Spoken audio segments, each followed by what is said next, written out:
우리 삶의 주관자 되시는 하나님 아버지, 늘 베풀어 주시는 주님의 은혜에 감사드립니다. 함께 모여 찬양하며 말씀을 나누며 예배하는 이 시간 가운데 더 큰 은혜로 임재하여 주시옵소서.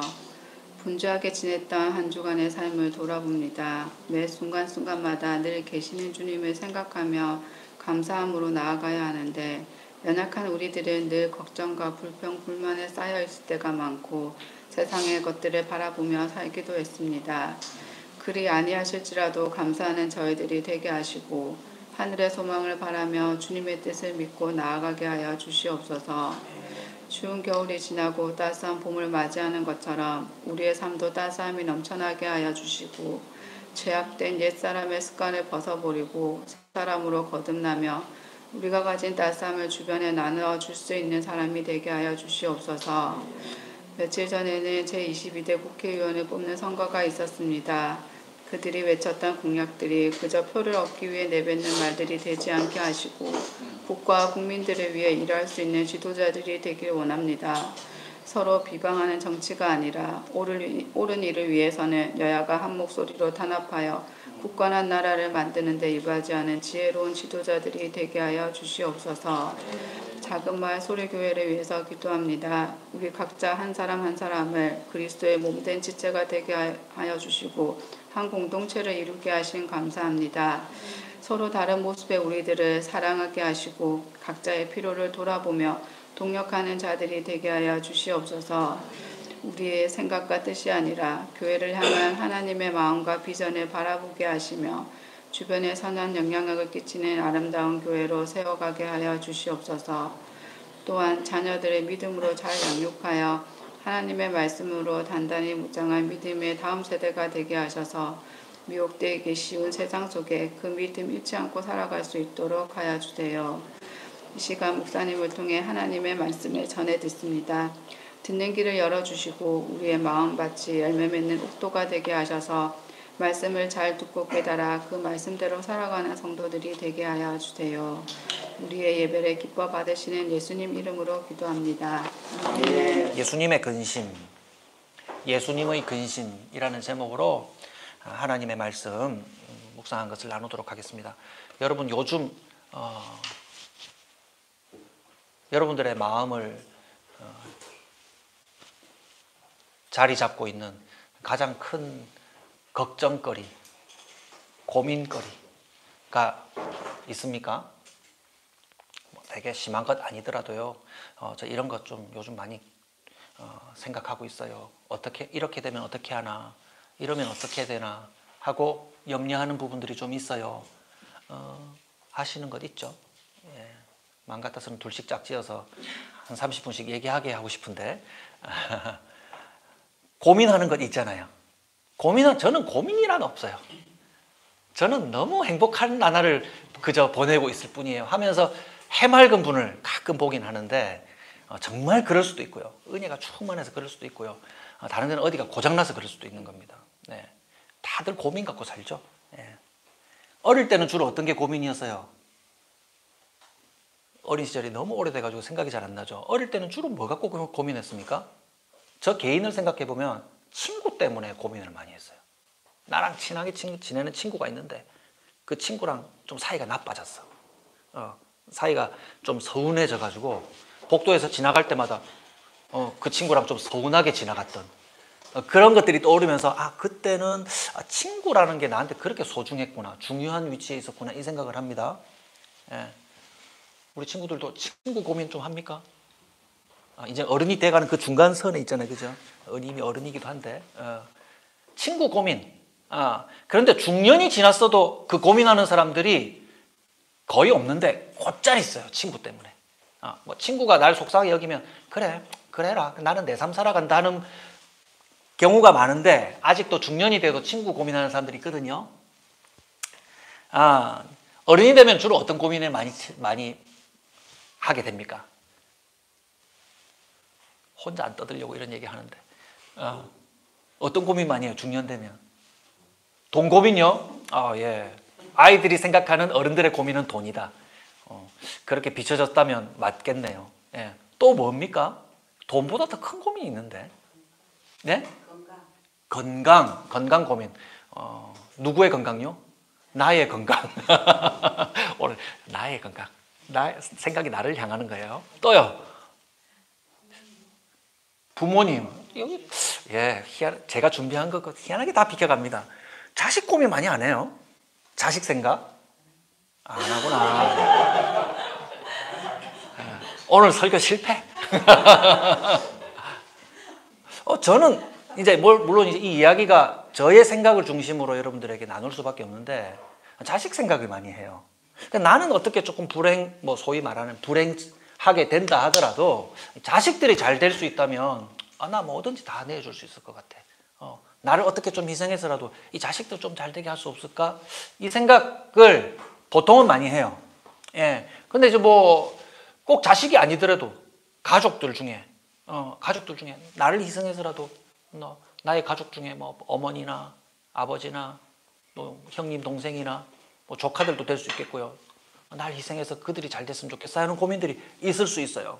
예. 외모에 대한 걱정도 하기도 하죠. 나도 다른 사람만큼 조금 내가 외모가 갖춰졌다면 내가 좀 더 나아졌을 텐데 이런 얘기를 합니다. 이런 고민스러운 얘기를 털어놓기 시작하면요 30분 갖고 부족하죠. 우리 다 같이 모여서 옛날에 우리 중고등학교 때 가면은 잠포지움 하잖아요. 심포지움 말고 잠포지움 하잖아요. 가면은 밤 새도록 돌아가면서 자기 얘기 한 개씩 하기. 그러면 이제 내 얘기가 돌아올 때까지 기다리려면 한 새벽 4시, 5시 돼야 돼. 여러분 그런 거 안 했군요. 예.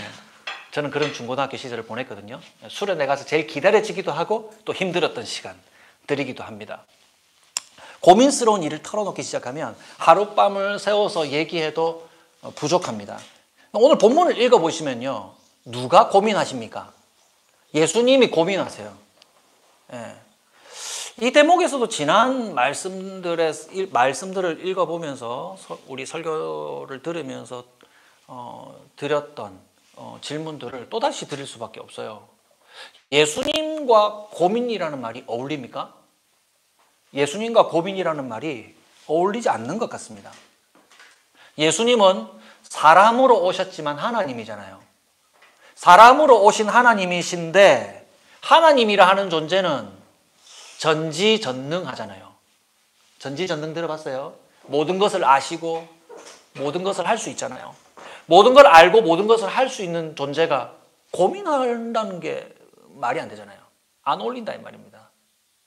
그런데 전지전능한 하나님이 사람 되어 오신 예수님이 고민을 하셨다? 이게 이상한데요? 라고 생각하는 것이 마땅합니다.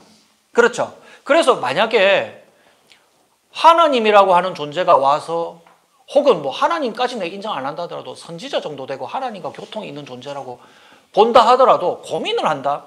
시시해서 난 당신 안 믿을래. 당신 추종하지 않을래. 라고 되지 않겠습니까? 심지어 예수님의 가르침 중에 오늘 우리가 마태복음 26장을 읽었는데 예수님의 가르침 속에도 걱정하지 말아라 라고 가르침을 주시기까지 했어요. 마태복음 6장 30절에서 34절 오늘 우리가 찬송가로도 불렀지만 공중나는 새를 보라. 뭐라고 불렀어요? 우리 찬송. 공중나는 새를 보라. 농사하지 않으며 곡식 모아 곡간 안에 드릴 곳이 없어도 세상 주간 하나님이 새를 먹여주신다. 하물며 너희들 안 먹이시겠느냐? 하는 내용이 마태복음 6장에 기록되어 있어요. 성경을 옮긴 겁니다. 오늘 이따가 내일 아궁이에 드릴 들풀도 아궁이에다가 왜 드립니까? 불 피우니까요. 연료로 쓰는 들풀도 하나님께서 이와 같이 오늘 입혀주시는데 하물며 너희들을 입히지 않겠느냐? 믿음이 적은 자들아 무엇을 먹을까? 무엇을 마실까? 무엇을 입을까? 걱정하지 말아라. 이것은 이방 사람들이 구하는 것이다. 하늘에 계신 너희 아버지께서는 이 모든 것이 너희에게 필요하다는 것을 아신다. 너희는 먼저 하나님의 나라와 그의 의를 구하라. 그리하면 이 모든 것을 너희에게 더하여 주실 것이다. 그러므로 내일 일을 걱정하지 말라. 내일 걱정은 내일이 맡아서 할 것이다. 한날의 괴로움은 그날에 겪는 것으로 족하다. 이 누구의 가르침이냐면 예수님의 가르침이에요. 그런데 예수님의 생애 마지막에 가까워서 마치 자신이 가르치고 제자들을 이끌어 오셨던과 영 달라 보이는 실천을 하고 있는 겁니다. 뭐라고 얘기합니까? 오늘 성경 읽어보니까 내가 근심하여 죽게 되었는데 한시라도 깨어서 나와 함께 있어주지 못하겠니? 라고 말씀하는 겁니다. 그래서 예수님을 믿는 우리들은 예수님이 말씀하시는 것과 실천하는 것이 다르다라고 우리는 여길 수가 없잖아요. 예수님은 그런 분이 아니잖아요. 그렇기 때문에 예수님이 정말 하나님이신데 사람으로 오시는 분이라면 예수님의 이 근심은 우리가 생각하는 그 근심과 다른 근심이겠다. 다른 걱정을 하고 계시겠다라는 것을 우리가 추측해 볼 수 있습니다. 예수님이 지금 걱정하시는 일은 우리가 일상에서 무엇을 먹을까, 무엇을 입을까, 혹은 다른 사람을 위하여 무엇을 먹여줄까, 무엇을 입혀줄까 하는 그런 고민과 차원이 다른 하나님의 버림을 받아 죽는 일을 앞두고 있기 때문에 주님은 근심하고 있는 겁니다. 그래서 예수님은 세 차례 거듭해서 하나님과 분리되는, 하나님과 떨어지는, 하나님의 외면을 받는 이 저주를 겪지 않게 해주십시오라고 3번이나 반복해서 기도했으나 하나님은 이 기도를 들어주시지 않으셨어요. 그래서 이 하나님의 기도 들어주지 않으심, 이 버리심을 사도신경 안에 우리말로는 번역이 되어 있지 않지만 대부분의 고백서에 포함되어 있는 영어 번역서에도 들어가 있고요. 포함되어 있는 내용이 뭐냐면 음부에 내려가시고 라는 말입니다. 음부에 내려가시고. 근데 이 음부라고 번역된 이 말은 영어로 쉽게 번역된 것은 그냥 지옥이라고 돼 있어요. 지옥에 내려가시고.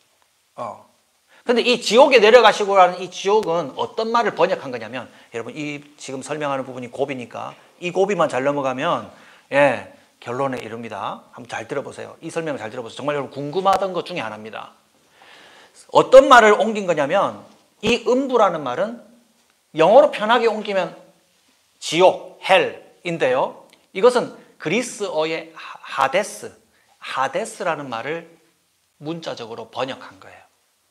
그런데 이 하데스라는 뜻은 두 가지 의미를 갖고 있는데 하나는 지옥이라는 말 그대로 지옥이라는 뜻을 갖고 있기도 하지만 다른 하나는 무덤이라는 뜻을 갖고 있어요. 무덤. 땅 아래에 있는 무덤이라는 뜻을 갖고 있어요. 그런데 예수님이 돌아가시고 난 다음 음부에 내려가시고라고 할 때 첫 번째 얘기했던 정말 예수님이 지옥에 가셨다. 예수님이 돌아가시고 난 다음 지옥에 다녀오셨다라고 하는 내용은 성경 어디에서든지 그 근거를 찾기가 어렵습니다. 그거는 비성경적인 거예요. 여러분 예수님 돌아가시고 난 다음 어디 갔다 오셨을까? 한 만 이틀 정도 되는 시간 예수님이 어디 다녀오셨을까? 여러분 궁금해 하신 적 있으십니까? 예수님 지옥 가신 게 아니에요. 예수님이 하신 말씀을 빌으면 예수님과 함께 십자가에 달린 한쪽 편에 있는 그 죄수에게, 사형수에게 뭐라고 얘기합니까? 네가 오늘 밤 나와 함께 낙원에 있겠다. 오늘 나와 함께 낙원에 있겠다라고 얘기했잖아요. 예수님 돌아가시고 난 다음에 곧바로 천국에 가셨다고 볼 수 있어요. 그 다른 해석, 예수님이 하신 그 말씀과 다른 해석은 이걸 가지고 막 논란을 하는 사람들이 있는, 대표적으로 가톨릭.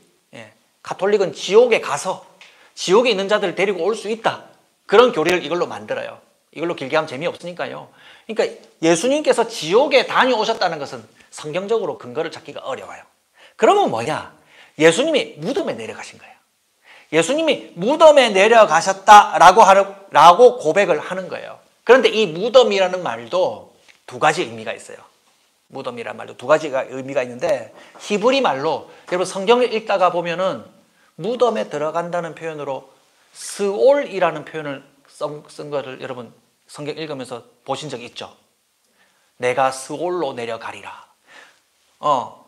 인물들이 슬픔을 겪고 내가 스올로 가게 될 것이다. 슬픔 중에 스올로 내려가게 될 것이다. 라는 표현들 여러분 자주 만나보셨을 겁니다. 이것의 기본 의미는 무덤이에요. 무덤.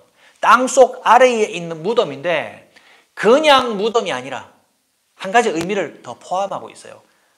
한 가지 예를 들면 시편 116편 3절에 보면 죽음의 올가미가 나를 얽어매고 스올의 고통이 나를 엄습하여서 고난과 고통이 나를 덮쳐올 때에 라고 얘기를 해요. 그래서 이 무덤이라는 의미만 갖고 있는 것이 아니라 이 스올이라는 뜻은 고통 중에 묻히는 곳, 고통이라는 의미를 갖고 있는 고통의 무덤이에요. 고통의 무덤. 그래서 여러분 구약 성경을 읽으면서 왜 이런 말을 할까? 왜 하나님 의지하고 살아가던 사람들이 내가 스올에 내려가리라 이런 얘기를 할까? 이것은 자기가 슬픔 중에 땅에 묻힐 것을 얘기하는 거예요.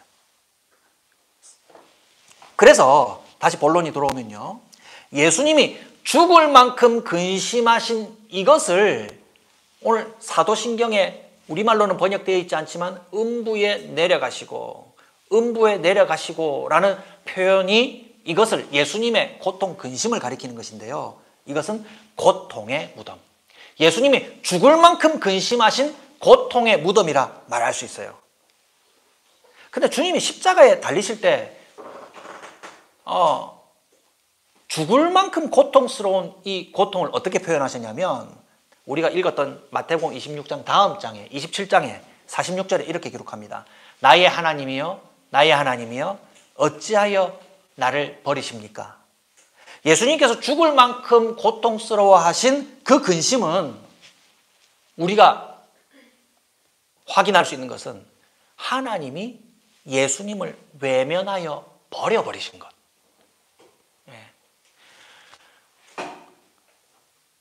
예수님을 하나님께서 외면해 버리신 것, 그것을 죽을 만큼 고통스러운 것으로 표현했다는 겁니다. 고개 끄덕끄덕 하시는 분들이 있지만 우리 대부분은 그게 그래 고통스러운 건가? 그래 고통스럽지 않은데. 왜요? 우리는 매일 하나님을 외면하고 살잖아요. 하나님 외면하고 살아도 별로 안 고통스럽던데. 뭐 하나님 생각 안 하고 그냥 내 먹는 거, 내 입는 거, 내 자는 것만 생각하고 막 그냥 하나님 생각 안 하고 살아도 하나도 안 고통스럽던데. 재밌기만 하던데, 맛있기만 하던데, 즐겁기만 하던데. 하나님을 외면하고 살아가는 삶이 대수인 사람들은 예수님이 하나님 아버지와 분리되는 거 잠시 외출했다가 다녀오는 거겠지 라고 대수롭지 않게 여길지 몰라도 예수님의 입장에서는 그것이 정말 절박하고 고통스러운 분리라고 얘기하고 계신 거예요. 우리는 보통 그렇잖아요. 하나님과의 연결이 하나님을 찾지 않아도 하나님이 나를 평안하게 인도해 주시고, 내게 어려운 일이 닥쳤을 때만 하나님께 협박 같은 기도를 하면서 이러면 나 하나님 떠날지도 몰라요 하면서 하나님께 간절히 기도할 때에만 하나님을 찾잖아요. 그렇지 않을 때는 대체로 외면하고 사는 것이 우리의 모습입니다. 그러나 예수님은 어떨까요? 우리의 상태와 달라요. 예수님은 아버지 하나님, 성령 하나님과 함께 사랑으로 완전한 연합, 하나를 이루고 계신 존재이시거든요. 그래서 단 한순간도 서로를 외면할 수 없는 분이 예수님이세요. 하나님으로서 사랑으로 완전히 연합하고 계신 분이 하나님과 떨어져서 분리되는 것, 하나님이 자신을 버리셔서 외면하는 것을 단 한순간도 견딜 수 없는 분이 예수님이라 이 말입니다. 그래서 하나님 아버지의 외면, 그 분리는 지금 여러분들의 반응과 같이 우리가 상상할 수 없는 고통, 사실은 헤아리기가 어려운, 우리의 입장에서는 헤아리기 어려운 고통이라 이 말입니다. 지난주도 마찬가지 얘기를 했지만 여러분 실감나지 않는 게 사실이에요. 예수님이 형벌 받으신 게 내가 형벌을 면하는 것과 무슨 관계가 있지? 우린 잘 몰라요. 그러나 이것은 공식처럼 우리가 그 과정 왜 이렇게 되는지는 정말 알 수 없지만 마치 그 공식을 우리가 사용하면서 우리가 복을 누리는 것처럼 주님이 우리에게 설명을 해주시나 우리는 그걸 다 이해하고 받아들이는 것이 아니라 그것의 결과를, 그것의 복을 우리는 누리는 것과 비슷합니다. 본래 하나님의 외면과 버리심은 누가 받아야 하는 거예요? 우리가 받아야 돼요. 왜요? 우리는 늘 하나님을 외면하고 살아가고 별 필요 없다고 여기잖아요. 아닌 것처럼 여러분 보고 있지만 사실 여러분 하나님 별로 생각 안 하고 살잖아요. 저 얘기하는 겁니다. 별로 많이 생각 안 해요. 그러면은 하나님을 외면하고 살아가고 하나님 나 절박할 때만 한 번씩 붙들어 주시면 되는데 라고 생각하는 우리들이라고 생각할 때에 하나님의 외면을 받아야 할 사람들은 누굽니까? 우리예요. 우리. 하나님 없어도 살만하다고 여기는 죄인인 우리들이 하나님의 외면을 받는 것이 마땅하죠. 그런데 불가능한 일이 일어났어요. 하나님 아버지께서 아들 예수님을 외면해 버리신 거예요. 절대로 외면하고 분리될 수 없는 그분을 분리하고 버리신 일이 일어난 거예요. 그래서 그 결과 하나님을 외면하고 살아가도 아무렇지도 않게 여기는 죄인인 우리들이 하나님의 외면을 결코 받을 수 없는 결과에 이르게 된 겁니다. 저의 설명이 부족한 걸 용서하십시오. 그러나 이건 확실합니다. 하나님은 외면하고 살아가는 것이 아무렇지도 않은 우리 죄인이 받아야 할 분리와 외면을 결코 떨어질 수 없는 그분이 놀랍게도 받으심으로, 외면을 예수님이 받으셔서 외면되지 않기를 바라시는 예수님이 받으심으로 철없는 우리들이 하나님 외면하고 돌아다녀도 우리는 결코 하나님의 외면을 경험하지 않는다는 겁니다. 예수님 안에서 하나님의 사랑의 관심과 영원한 돌보심이 우리를 결코 떠나지 않습니다. 이 얘기하려고 여기까지 왔어요. 하나님의 사랑의 관심과 영원한 돌보심이 우리를 떠나지 않는다는 근거가 우리는 하나님 외면하고 돌아다니는 걸 아무렇지도 않게 여기기 때문에 그것을 소홀히 여기지만 그것이 너무나도 중요하고 생명과 같은 예수님의 분리와 외면 때문에 우리는 하나님의 외면을 절대로 받을 수 없게 됐다 이 말입니다. 우리의 죄 때문에 예수님이 대신 외면, 버림을 받으시고 우리는 하나님의 외면을 어떠한 순간에도 받지 않게 되었어요. 하나님과 무한한 사랑의 연합을 이루신 예수님께서 우리의 죄를 대신 지시고 하나님의 버리심을 받았기 때문에 우리는 어떠한 경우에도 버림받지 않는다. 지난주에는 우리는 어떠한 경우에도 형벌에 이르지 않는다. 그러면 오늘의 내용은 그 형벌의 구체적인 내용이 뭡니까? 그 형벌은 하나님의 외면과 버림을 받는 거예요. 우리는 그 형벌을 우리는 절대 하나님께 벌받지 않는다. 그리고 오늘의 내용은 절대로 그 형벌의 내용인 하나님의 버리심과 외면은 우리는 결코 받을 수 없다. 우리가 천진난만하게 하나님 버리고 하나님 뭐예요? 하나님 아무 필요 없는데요 라고 돌아다닌다 하더라도 예수님 안에서 하나님의 반드시 돌보시는 그 사랑의 인도하심을 우리는 벗어날 수가 없다 라는 걸 얘기하는 거예요. 그런데 우리는 우리를 외면하지 않으시는 하나님의 돌보심에 대해서 우리의 마음은 별로 놀라지 않죠. 이 얘기를 해도 별로 놀라지 않아요. 서두에 얘기한 우리의 고민 때문에 그래요. 하나님이 우리를 돌보시고 우리를 틀림없이 우리를 붙드신다고 하는 이 너무나도 놀라운 이 명제가, 이 사실이 사실보다도 앞서 우리가 30분 정도 얘기해 볼까요? 라고 하다가 안 했던, 밤새도록 얘기해도 다 얘기하지 못하는 우리의 고민보다 클 수 없기 때문입니다. 우리 고민이 너무 커요. 하나님이 오늘 우리를 외면하지 않으신다면 왜 오늘 내가 지금 고민스러워하는 이 문제 해결해 주시지 않아요? 속 시원히 나를 행복을 느끼게 해주시지 않아요? 하나님의 돌보심에 대해서 저는 믿음이 솔직히 생기지 않아요. 왜 이 중요한 포인트에 왜 실패하게 만들었어요? 왜 나를 내버려 두고 있는 것 같아요? 나 개인의 문제, 자식의 문제, 우리 친구들이 얘기했던 어른들의 고민, 친구가 얘기했던 어른들의 고민, 돈 문제, 왜 이거 속 시원하게 해결해 주지 않습니까? 왜 더 건강하게 해주지 않고 더 잘생기고 아름답게 해주시지 않고 더 편안하게 해주시지 않고 더 뛰어나게 해주지 않고 왜 더 풍족하게 해주시지 않습니까? 이 문제 때문에 하나님의 틀림없는 돌보심, 외면하지 않으심을 우리는 그 별 대수롭지 않게 여긴다 이 말입니다. 여러분, 이런 질문으로 제가 목청껏 외쳤던 이러한 내용을 가슴 치면서 난 그래서 예수님 안 믿어, 난 그래서 하나님 앞에 안 나갈래, 뭐 별 효과 없잖아 라고 얘기하는 분들에게 여러분 어떻게 답해 주실래요? 오래전부터 하나님 소개받았어요. 하나님이 나에게 주신 부모님을 통해서 하나님 소개받았고, 그래서 교회도 좀 따라다녀 봤고 했는데 가슴 치면서 답답하게 여기는 뭐 하나님 그거 뭐예요? 그래서 지금 나한테 해결해 주시는 게 뭐예요? 라고 얘기하는 우리 자녀들에게 여러분 뭐라고 답해 주실래요? 답이 궁색하잖아요. 그래서 낼 수 있는 답은 이거예요. 하나님이 네 삶에서 왜 그렇게 하는지 나는 솔직히 답을 못하겠다. 널 왜 그렇게 했는지, 그 일에 대해서, 그 일을 하나님이 왜 그렇게 처리하셨는지, 왜 지금 네 마음은 그렇게 만들어 놓으셨는지, 네 주변에 있는 사람들은 왜 그렇게 문제투성이인지 나는 그 하나하나에 대해서 난 잘 모르겠다, 솔직히. 정말 그렇잖아요? 왜 그런지 다 모르잖아요. 나한테 일어난 일도 난 다 모르는데.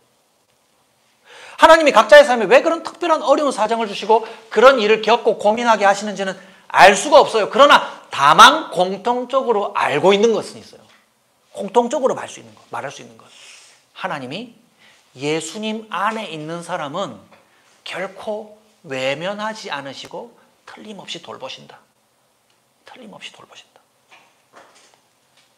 우리의 예를 들어보면 그래요. 아이들이 어릴 때부터 부모님에게 뭐 요청하는 게 많잖아요. 그럼 부모님이 허락해 주시는 것도 많죠. 그러나 대부분 어릴 때부터 부모님에게 들었던 대답, 아빠 말고 엄마 얘기해 볼까요? 엄마가 주로 뭐라고 얘기합니까? 엄마 나 이거 하면 돼? 그럼 엄마가 뭐래요? 된다고 해요? 안 된다고 그래요? 어디 갔어요 지금? 지금 어디까지 갔다 온 거야? 된다고 해요? 안 된다고 해요? 엄마 보통 안 돼. 엄마 나 이거 해도 돼요? 안 돼. 엄마 나 오늘 PC방 가서 밤새도록 라면 먹고 밤새도록 게임하다가 그 다음날 바로 거기서 학교 가면 돼요? 안 돼요? 안 돼. 엄마 오늘 친구 집 왔는데 자고 와도 돼요? 안 돼? 안 돼. 엄마한테 물으면 대체로 안 돼. 안 돼. 안 되잖아요. 아이들이 천진하게 구하는 것을 부모는, 사랑을 가진 부모는 안 되라고 말할 수밖에 없어요. 그런데 부모의 그 거절이 부모의 돌보지 않음, 외면이라고 말할 수 있어요? 아이들의 마음에는 엄마 미워. 엄마 미워. 엄마는 다 안 된다고 그래. 엄마 싫어. 그렇다고 해서 그 싫음과 미움을 받는 엄마가 아이를 안 돌보는 겁니까? 돌본다 이 말이에요.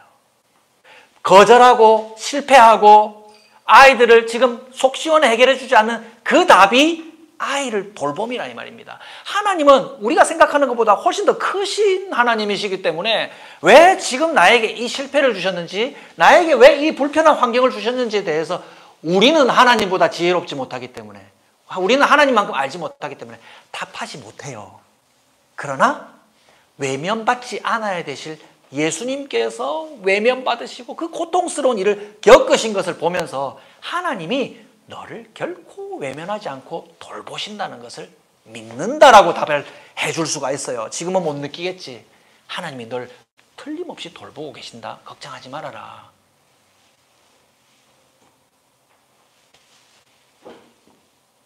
하나님의 사랑이 한순간도 우리에게 떠나지 않는다는 것을 기억해야 됩니다. 그래서 우리가 고백하는 것은 하나님은 우리가 구하는 것보다 더 좋은 것으로 응답해 주신다. 응답해 주신다.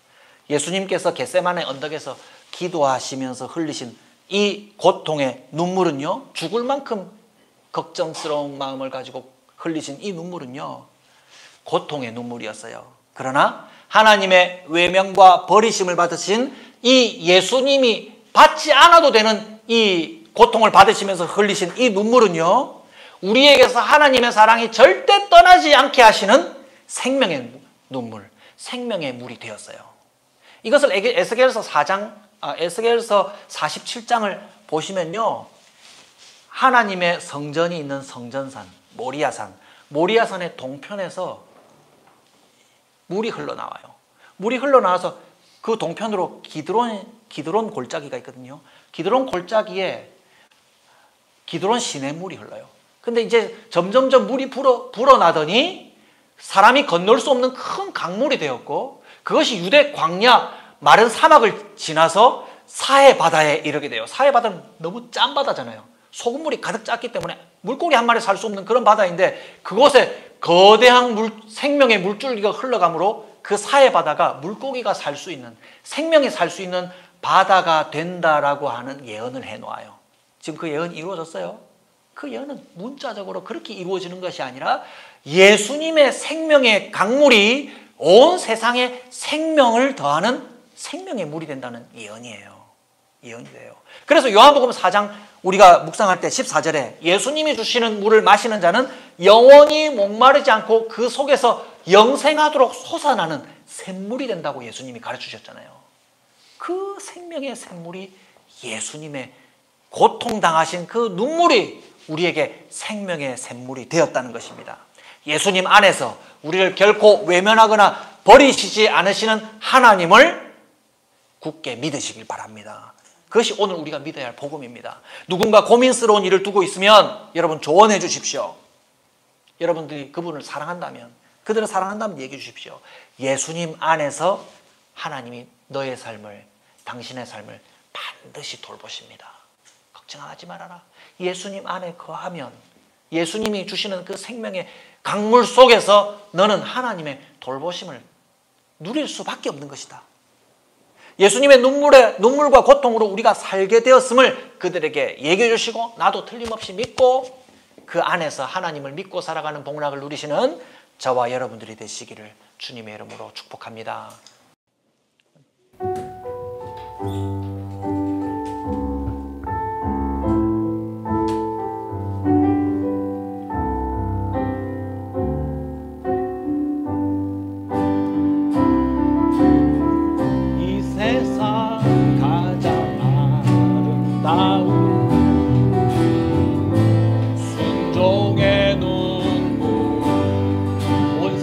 다시 빛나게 하, 온 세상 다시 빛나게 하,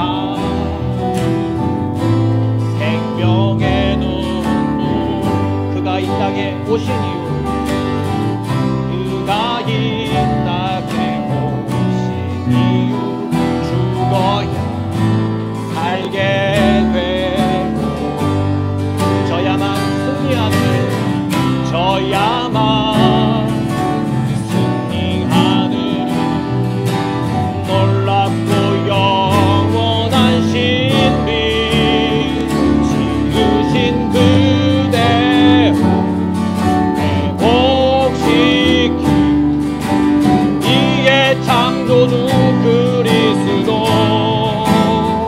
십자가의 길로 아버지 뜻 이루셨네.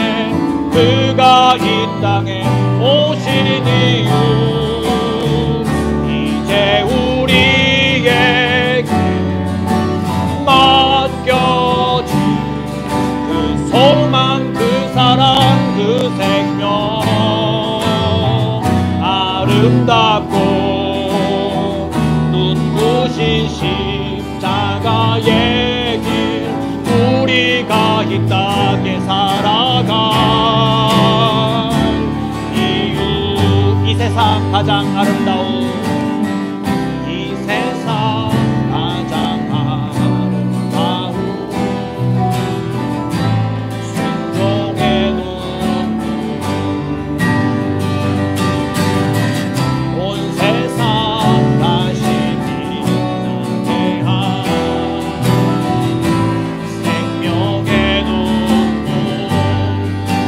이 땅에 다시 오신, 그가 이 땅에 다시 이유, 죽어야 살게 되고 저야만 승리하는 놀랍고 영원한 신비, 지으신 그대